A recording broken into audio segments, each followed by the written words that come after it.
And welcome to Weather and Ag in Focus at 1:06 in the afternoon. I'm Chief Meteorologist Dean Wysocki, along with our Ag Director, Bridgette Readel. I want to thank everybody for joining us this afternoon on this bitterly cold day. Once again, this is a broken record, to be honest with you. 6 below with the wind chill of 25 below with a northwest wind blowing at about 12 miles an hour. Bridgette, I don't know about you, but yeah, I was seeing some posts on a couple of Facebook pages. They're starting calving season down in Nebraska.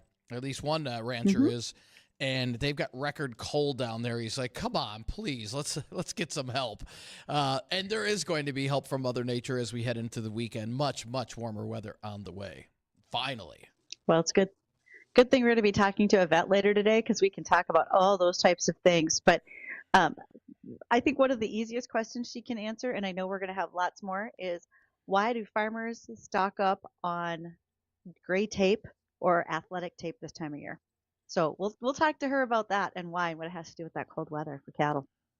It'd be interesting to see if any of our guests any of our listeners want to call in and say why they think it is. But we'll have Dr. Emily Fox joining us later to talk about why they stock up on what?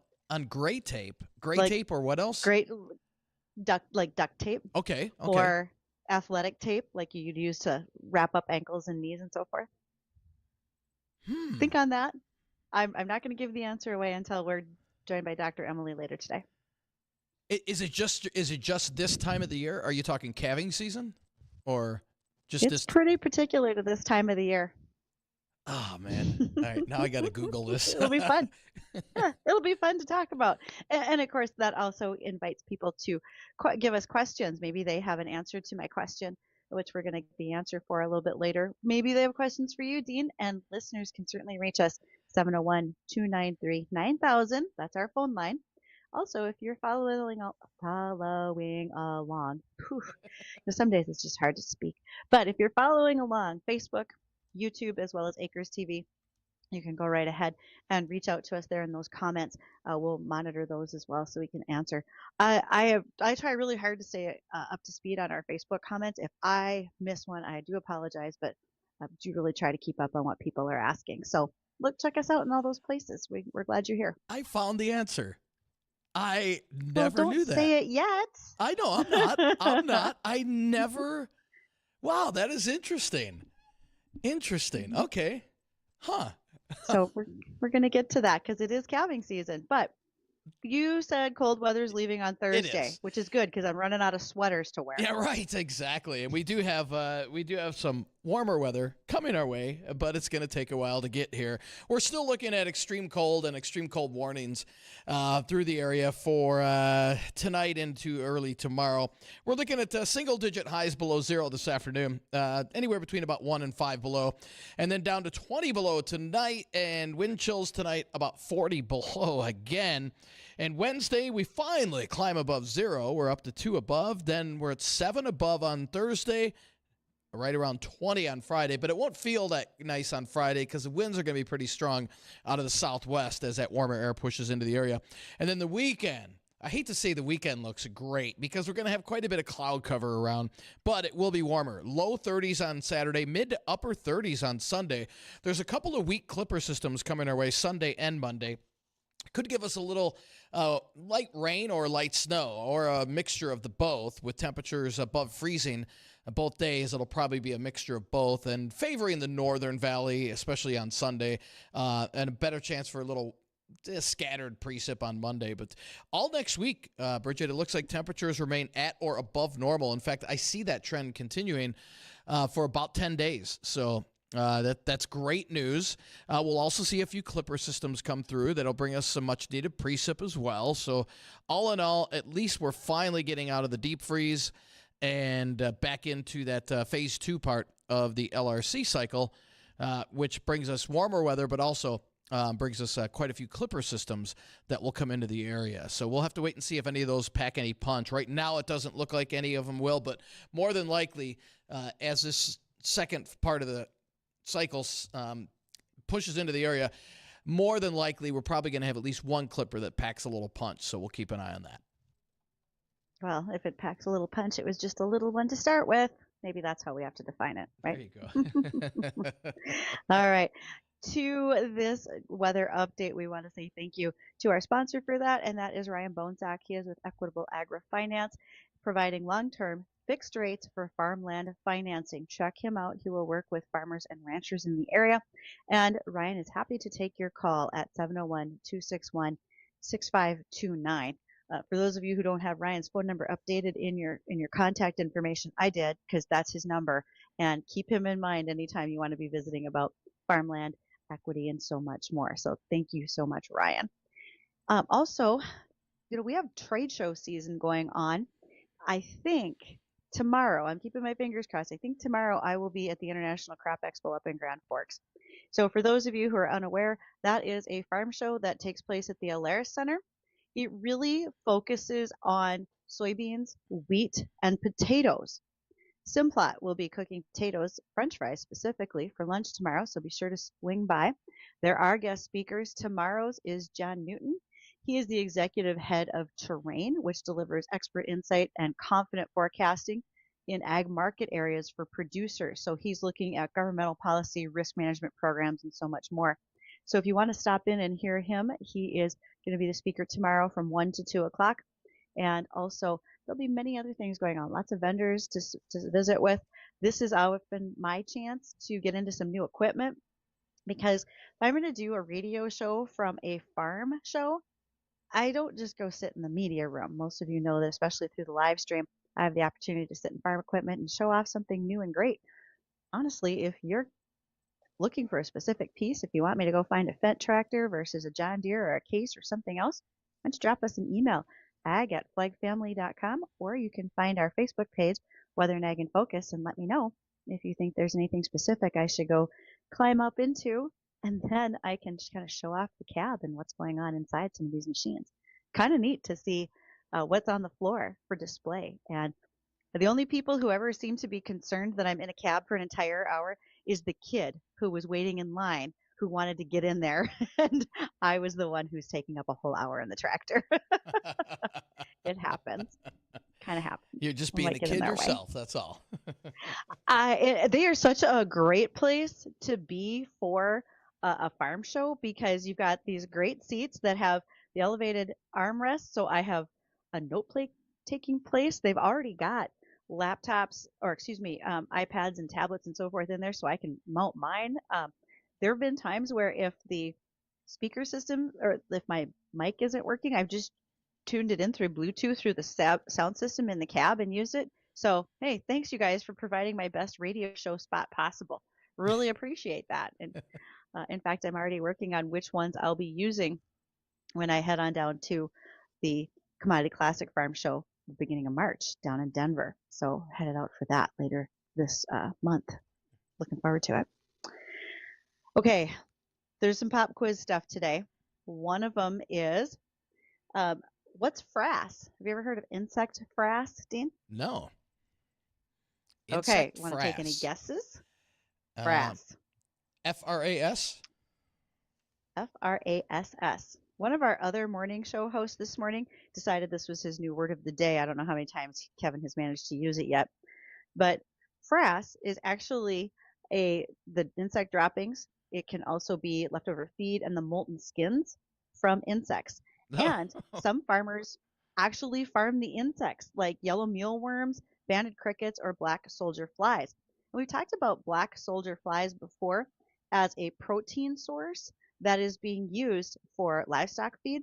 Well, the frass, the particular molten skins, etc., can not only be used as a protein source for livestock, but it's being considered as a fertilizer replacement for farm fields. If you think about what's all going on right now, there's the potential of tariffs. We've talked about that several times. And if that should happen, one of the area of crop inputs that'll be most affected will indeed be fertilizer. And if that's the case, folks are looking for a lot of different opportunities to go ahead and have something different for fertilizer. Well, if that is the case, frass, insect frass, might be one of the things that can be used. So far, in studies, it is comparable to chicken litter. Fun fact, chicken litter is actually something that's well thought of in the fertilizer realm for its activity in fields. So I don't know how you're going to make up the volume difference between what you get from a chicken barn for chicken litter to all this insect frass, because there's a difference in weight and size, and that's a lot of bugs. That's all I can How think of much is that's a lot of how bugs. much insect excrement are you going to have to get? I mean, that seems like a lot of A lot, work. a lot. If you've ever scouted soybean fields for soybean aphid, if you walked the field and the fields were shiny and sticky, that's actually an insect frass from the aphids as well. I mean, it would just get all over you and just be sticky and awful. So it's there, but not in necessarily the volumes that I think people are considering unless we're suddenly farming a lot of insects. So it's just one of those studies that's being done, and thought I'd share what's going on and what is frass. Yet another learning moment today. Interesting. I've never. Well, now I know. See, that would be a good Yeah, trivia question on trivia night or it something. will You be. know. It will be. And, again, this is probably one of those things that I get to say on air that I normally wouldn't, but I could tell you to kiss my frass. So there you You go. could. Look, I'm just talking about insects. There you go. This Oh will keep man. people on their toes for the day. All right, we're getting up to the chance to hear the market report from the American Farm Network, or excuse me, Northern Farm Network. And we want to do that. We want to catch up on markets. We'll be joined by Dr. Emily Fox shortly. We have a question for her. Dean thinks he's got the answer, and that is, why are farmers stocking up on duct tape or athletic tape as we approach calving season? And then we've got so much more with Dr. Emily. She's got great topics for us today. So stay tuned. We'll be right back.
Welcome back to Weather and Ag in Focus. So glad that you're here joining us today. Ooh, are you doing some paperwork, getting ready for taxes, thinking about 2025?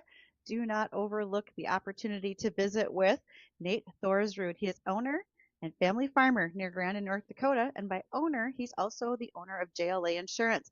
Check out what Nate has to offer when it comes to crop insurance. He especially wants to visit with you about hail, etc. He's not going to sell you what you don't need. Because he farms, he understands what you do need. And this is a great opportunity to talk in advance of what might be happening for the 2025 growing season. So you can find Nate at 701 371 0311. If you lose track of that number, you can always give us a call here at 701 293 9000. I'll help you right out. Our guest today, Dr. Emily Fox from the Ashley Veterinary Clinic. Emily, how are you today? Good, how are you?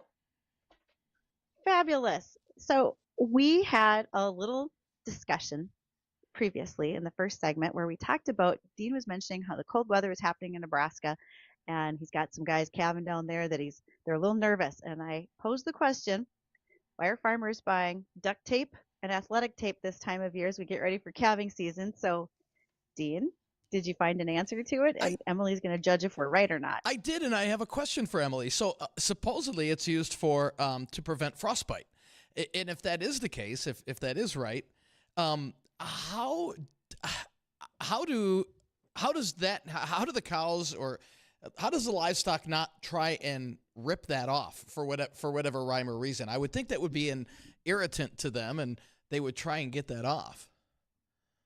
I think some of them do. I don't have any clients that duct tape or athletic tape ears. I think just because with where we are, we'd probably have to do it all the time. But there's all sorts of weird calf bonnets you can find. You can even find these ones where they have these little crochet bonnets that people will make, or there are ones that you can buy online, like ear bonnets. But I think a lot of the time, people just try to get them inside and warmed up because unfortunately for us, with the degree of cold we are, it's not just the ears. The core temperature can drop really fast too. So I don't see a lot of it. Um, but I actually, when you first said, what do you need athletic tape for during calving season? I was thinking it was somebody whose calf jack handle was really rough because I know for me, sometimes I had to wrap the jack handle so that it doesn't like burn your hand. And that was actually the first thing that came to my mind even before the calves. There's a lot of use for like vet wrap and duct tape in my life, but none of it is like what you're supposed to use it for at all. I always have a roll though. And I also use duct Yes. tape for the bottom of casts. Like I do a lot of like casts on baby calves, and I put duct tape or I like Gorilla Tape even better. I'm not sponsored by Gorilla Tape, I promise, but I like to Okay. Gorilla Tape the bottom of these casts because these calves go back into like a wet environment and it's not really like a waterproof cast. It'll degrade, and I find a lot of the time with casting, even if the cast itself works, sometimes they can get such a nasty infection in the cast from cast sores and whatnot all that can actually end up ending their life. So it's really important to me to make the bottom of that cast waterproof. So I get a little nuts with the tape and I'll put like a half a roll of tape on the bottom of the cast. Looks pretty cool when I get done. Okay. I hope There's that's a not an lot of important stuff call. going No, on. no. Yes, it is. I was actually just thinking this phone should not be in this room. If it is an important call, she's actually a doctor. We got to let her go. Right? So, Right? No, no, no, it's okay, good. so It's, you said a couple of terms in there that, it's not that I want to call Dean out because he doesn't have a background in farming, but he's a perfect example of so many who just don't simply know. So, calf jack, putting casts on calves. Even before we get to the list of topics that you gave me for today, Emily, there's people that just probably said, "What is calf jack?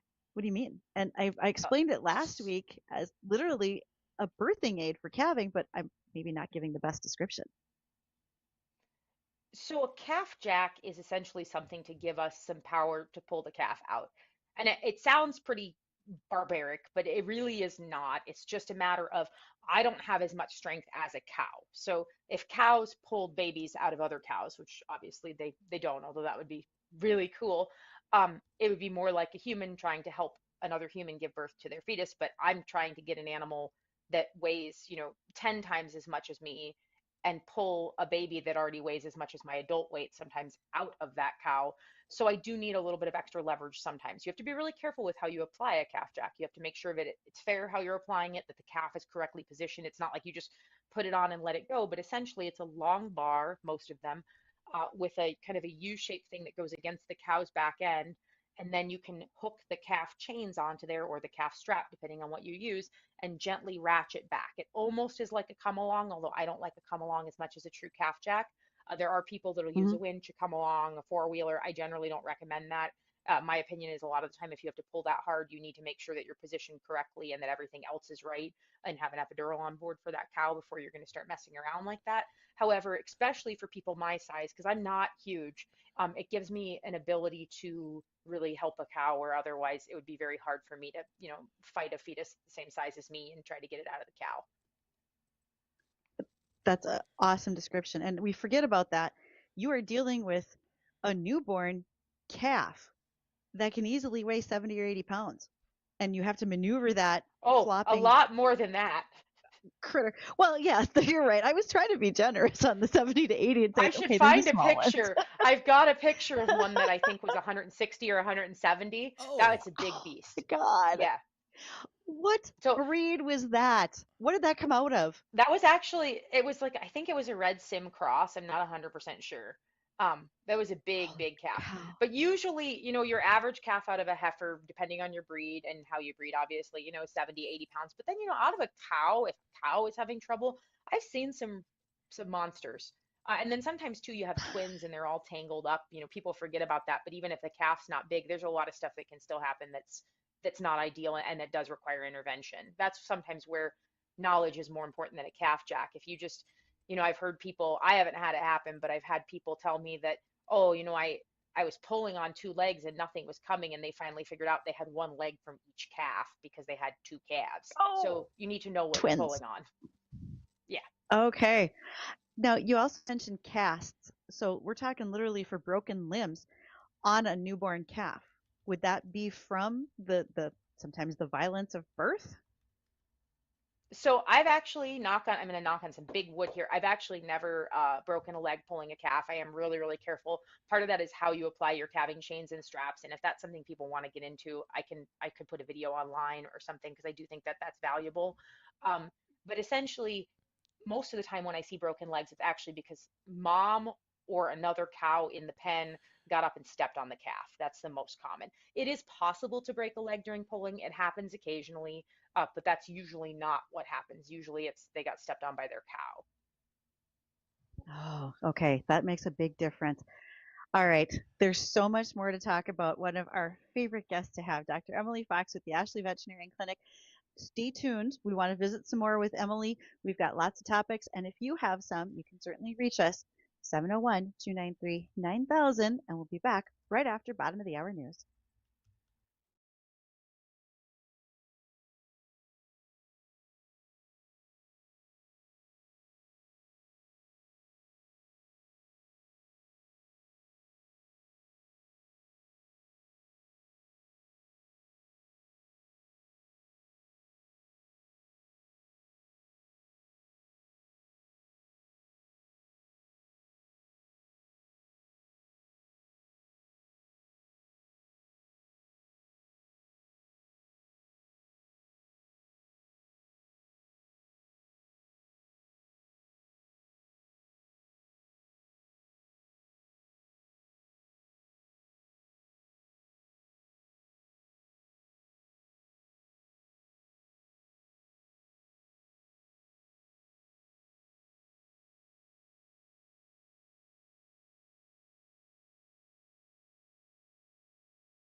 Welcome back to Weather and Ag in Focus and a fun calving conversation with Dr. Emily Fox of the Ashley Veterinary Clinic. So, Emily, we had a bit of a discussion amongst Dean and Addison and myself before we came back on air. And Dean, do you want to kick off your question? Yeah, sure. So, Emily, what is the biggest danger during calving season coming up here? Addison thought it was the The vet biggest bills. danger Yeah. to the human, to the cow, to the calf. How about There's a lot of danger. all three? Um, so to the calf, certainly right now, hypothermia, the temperatures are wildly cold. And even if a calf is born perfectly healthy, it's wet, the calf, when it comes out, and it is way too cold to be calving outside right now. So, if a cow were to drop a calf early right now or something, I would say that this cold is tremendously dangerous. Beyond that, certainly being born malposition, I would say the number one danger to calves in terms of ongoing health is a failure of passive transfer or a lack of colostrum. I see this every year, and it's really frustrating because people bring these calves to me that are failure of passive transfer calves, didn't get adequate colostral antibodies from their mother because they didn't suck within the first couple hours of life. And there's nothing I can really do. I mean, if I had a time machine and a magic wand, I could fix them all, but I have neither. And unfortunately, the reality is the calves are born with these pores in their gut, and they're open, but they kind of start to close the moment they're born. And by the time they're 12 to 24 hours old, they're pretty well closed. And when they get colostral antibodies from their mother, so antibodies to different diseases that their mother passes in her first milk, they have to go through those pores. The faster they are delivered to the stomach, the more antibodies the calf will take in and the stronger its immune system going forward. If you do not get adequate colostrum into that cow or into that calf within a couple hours of birth, which right mom doesn't always do, or sometimes the calf doesn't get up, if you don't help and get that done and make sure it's done, that calf will likely not develop a good functional immune system and will likely have problems throughout its life. A lot of those become chronics. And there's really not a ton I can do other than try to support them along. So that's one of my biggest frustrations and one of the hardest things for me in my job, certainly. And probably the biggest danger to calves after they're born healthy is not getting adequate colostrum. For the cows, the biggest danger would probably be a uterine prolapse. Either if you pull too hard or if the cow pushes too hard, her whole uterus can come out after the calf. The danger of that is the uterus has a pretty big blood vessel in it that can rupture. And if it ruptures, the cow won't live. So it's important to get those replaced right away and make sure we don't hit that vessel while we're doing it and stitch them back in so that the cow doesn't pass away.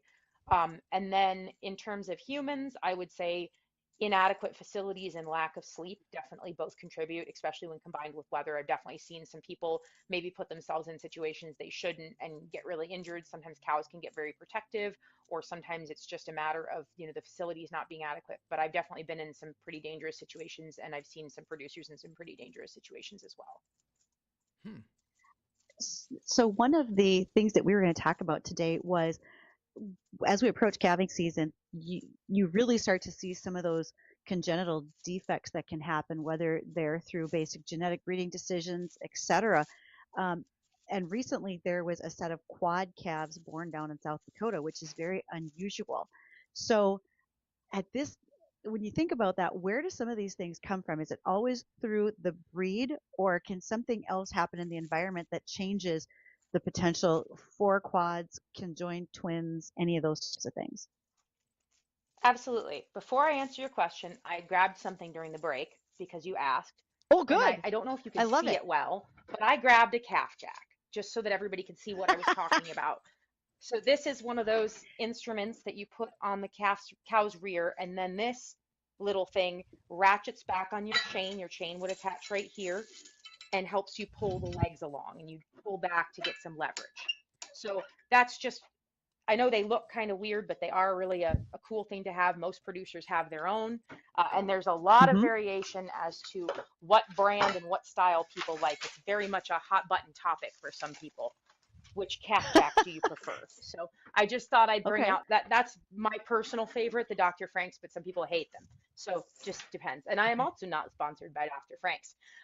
So as to your question about genetics, heritability, etc., that's one of the most ubiquitous questions that I get asked both on small and large animal. People bring an animal to me and they'll say, well, is this going to happen again? Is this heritable? Or most people just say, is it genetic? And there is a difference between being genetic and being heritable. Being genetic means it's coded for in your genes. Being heritable is about how likely an animal that shows a certain trait is to have a certain gene. So essentially, heritabilities are decided on a 0 to 1 basis. So if you have something where environmental factors or a whole bunch of different genes are involved, it might have a mid-level heritability, like a zero 0.6, zero 0.7. If you have something where there is only one gene and you kind of either have it or you don't, and you always express it if you have the gene, then you'll probably have a heritability closer to 1. And so that's generally how they decide, okay, it's genetic, but is it inherited? Because you can have a gene for something that never comes out. There's a whole bunch of reasons why that's possible. And some genes are more likely to throw a heritable trait than other genes. So I could carry a gene for something that's never going to happen to me, essentially. And so I think that's something we need to talk about a little bit more, is incomplete expression, which I won't get into. I'm certainly not a geneticist, and I don't mean to say that I am, but there are different patterns of how much something shows and how heritable it is. So there's a lot of genetic disorders in food animals that are really heritable, but there's also a lot that aren't. One of my most common things is I'll get a calf that'll come out and, like let's say an 8-legged calf or a calf with a water head or something. That's not likely to be heritable. And in fact, it may not even be genetic. It's very possible that that's actually something that would happen during development, essentially being exposed to a toxin or stress or a lot of other kind of almost random chance things that can happen, as opposed to being truly something that was coded for, if that makes sense. And sometimes also it's a variable expression, meaning, yeah, there might be other ones that carry the gene, but this is the 1 in a million chance that it came out. However, there are other traits that seem to be harder to code genetically because they involve a lot of genes, but they're very heritable. For example, if you have an itchy dog and you breed your itchy dog, you will probably breed a whole bunch more itchy dogs. Because even though that's controlled by a number of different genes, and even though it's a lot more complicated, expression generally means that they're going to have that heritable trait and that it's going to move on. And I've seen that firsthand time and time again. So I know this is maybe going to sound a little odd. Are there some of those traits that are very breed specific? And I know I'm thinking a lot about beef cows. Is there a breed that's more prolific in twins? But could that also be the case in even dogs and cats, that there are some things that are just very specific to that particular breed of animal? So there's no, like, to my knowledge, I should say, there's no gene thing where we know for sure that there's a gene that controls multiparity or having multiple babies. However, it does seem to be more common in certain breeds that they have multiple ovulations and they do have multiple parities, or that they do have multiple babies. Certain breeds of goat are more likely than others to have quads, for example. Um, Less so, I think, in cattle, although certainly I have seen more sim and sim type cattle with multiples, but that may be anecdotal and may just be my experience. In cats and dogs, certainly there are certain breeds that seem to be predisposed to having very, very large litters. And there's also familial expression. So sometimes, as a vet, I've been practicing for about 10 years now. Sometimes I've seen a dog and then her daughters. And sometimes her daughters will also have very large litters if she did. So even beyond just the breed, there's sometimes familial expression as well. And you certainly see that with cows as well. You see that, certain times you'll see ones that are twins and they beget more twins and whatnot all. It's a little more it's a little simpler with inherited genes that are more directly inherited, really specific traits. Things like umbilical hernias, those tend to be heritable. Especially you even see in humans, they're heritable. In dogs, they've proven they're heritable. And in cattle, it's assumed. So I generally recommend if something needs a hernia surgery at any point in time, that it also be, if it's a cat or a dog, spayed or neutered, or if it's, a cow or calf, I just recommend that people not continue to breed them, because there is a pretty strong heritability quotient for things like umbilical hernias. I know in the AVMA, they say that, dogs, they're also worried about some of these inherited cancers now. They're finding more that lymphoma, mast cell tumor, hemangiosarcoma, that there is a genetic link within certain breeds. With dogs also, hip and elbow dysplasia, that's one they found genetic testing isn't as useful as testing parents before they're bred, but I really strongly push, if it's a breed with a predisposition to hip and elbow dysplasia, like most of the sporting breeds. I generally push people before they decide to breed their dog because there are plenty of dogs out there, and I do not want to see dogs with serious hip dysplasia being bred. I recommend at least getting hip scores. That's where your vet takes an x-ray, sends it to be evaluated by a special group that essentially is able to predict, okay, the dog's hips look like this at 2 years old. How are they going to look when it's 10? And help decide whether or not that dog is good to breed. And same thing with the elbows. We had a case in town here a couple years ago where a dog was under 2 years old and ended up not being able to live a full life because the hip dysplasia was so severe. There are some things you can do surgically, but it's very hard to correct them. And I think that it's really part of being a responsible dog breeder. If you're not willing to do that, I really would recommend maybe reconsidering breeding your dog, especially if it's a sporting dog. So that was interesting. You said you can literally have x-rays done and sent somewhere to be scored, a hip score. Where do those x-rays go? Do they stay within So the breed, or is there a specialization within veterinarians? there's a specialization within veterinarians. So I send mine to the Orthopedic Foundation for Animals. Vets can be trained for pen hip scoring. That's a little bit different style of hip scoring. Some people prefer that. This is kind of one of those um, kind of controversial things. I still do OFA rads. I find them to work really well for me and the people around me. And so what we do is I take very, very specific views, and then I send them off to a boarded radiologist who specifically works for Orthopedic Foundation for Animals and does this all day, every day. They charge the client a small amount to essentially for their expertise, and then they send back a report saying a score of how good the hips are and what that kind of means for the breeding prognosis of the dog. And they've been super helpful. It's really helped a lot of breeds like Golden Retriever, for example, which is one of the kind of hallmark hip dysplasia breeds, or Labrador. It's really helped a lot of those breeds kind of weed out some genetics that they wouldn't be able to see otherwise. Because that's the hard thing, is your dog may be the nicest dog. It may never have had health problems yet, but it's also, 4 years old and you're trying to breed it. It's possible there's something that's going to come out 2 years later and you're really going to wish that you had given it more thought. So I highly recommend doing this for the health of the puppies. It's really sad to see young dogs with things we can't fix or things that are really difficult or expensive to fix. And I think it's important to be responsible when we decide to breed, especially sporting breed dogs. That is a huge, huge point. So as we kind of wrap things up here, Emily, folks are making trips to town. They're picking up parts to work on stuff in the shop. Calving season for a lot of people has slowly begun. We're going to see a pretty big peak on that into March, into April. If, as a vet running a clinic, what are things that you're going to remind people if you're going to town to pick up, to have on hand before the calves really start hitting the ground? I was actually just finishing our little newsletter here, and I've got my little checklist right here, actually. So I always tell people to check and make sure before they're calving that they've got their calf jack, which I showed you, chains or straps, gloves and lube. No judgment to those who don't use gloves, but please use gloves. Colostrum Okay. replacer, electrolytes. Some people like to have some antibiotics on hand, or maybe some steroids or anti-inflammatories. Talk to your vet about that. We have a bunch of different ones. And then some people also vaccinate right away to their calves, depending on their system. So any vaccines that you normally use. A lot of people supplement vitamin E, A, D. I was just reading some research recently that suggests that a lot more animals in this area than I thought are probably vitamin A deficient. So, certainly something to consider. And then some people also like to have like a head snare. If you band at birth, you're going to want your calf bands. And then some people use like nursemaid, nasal spray, calf perk, any of those kind of additional options. The other thing I always tell people is make sure that you do have your emergency plan thought out. Make sure there's nothing in your way to get to your head gate at home. Make sure if you're likely to have to haul your animal to the vet, that maybe you kind of know where the ball for the trailer is, or that you kind of have things dug out. And certainly just kind of be prepared for that kind of thing. And Emily, we've got a email question from one of our Sure. viewers that were watching on our live stream. They said, "What was with the confetti with Dr. Fox's live stream?" So I don't know, and actually that's why I kind of froze and kind of rambled there for a minute, because I don't really know. And I thought to myself, is this like when you send a text message and there's like an automatic something?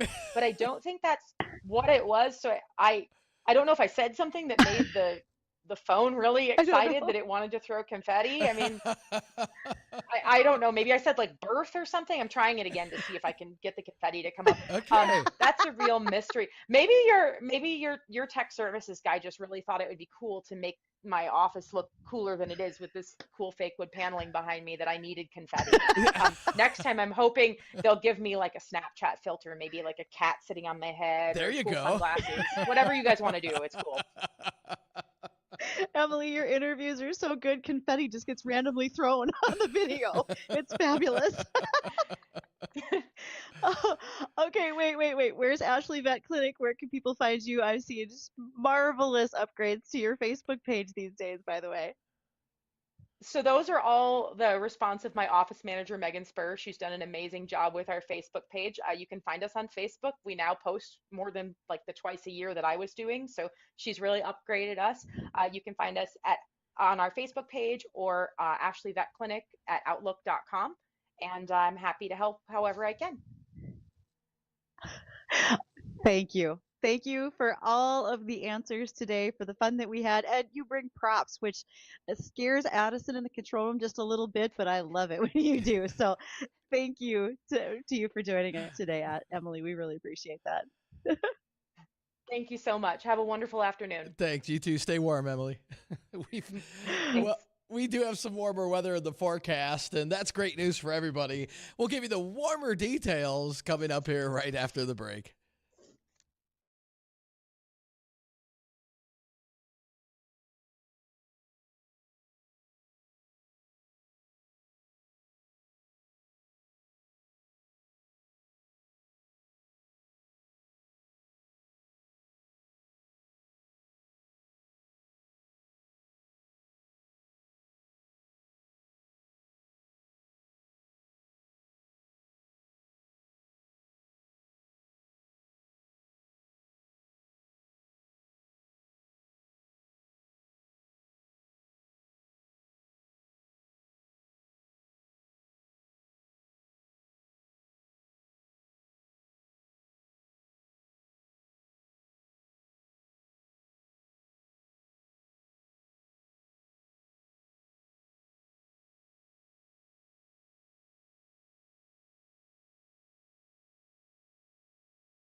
Hey, welcome back to Weather and Ag in Focus. It's 5 below, and wind chills are hanging right around 20 to 25 below across much of the area. So, the cold weather continues here, as we were hinting at earlier in the show, all the way through.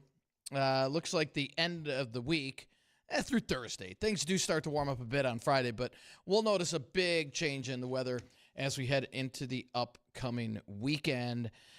With temperatures in the 30s, maybe even a few rain showers. That's right, a few scattered light sprinkles or showers Sunday night into early Monday. But again, not a big deal. But what a difference a week is going to make from last week, or from this week, I should say, to next week. It's really going to make a big difference. And Bridgette, as I was saying, with some people I know down in Nebraska doing.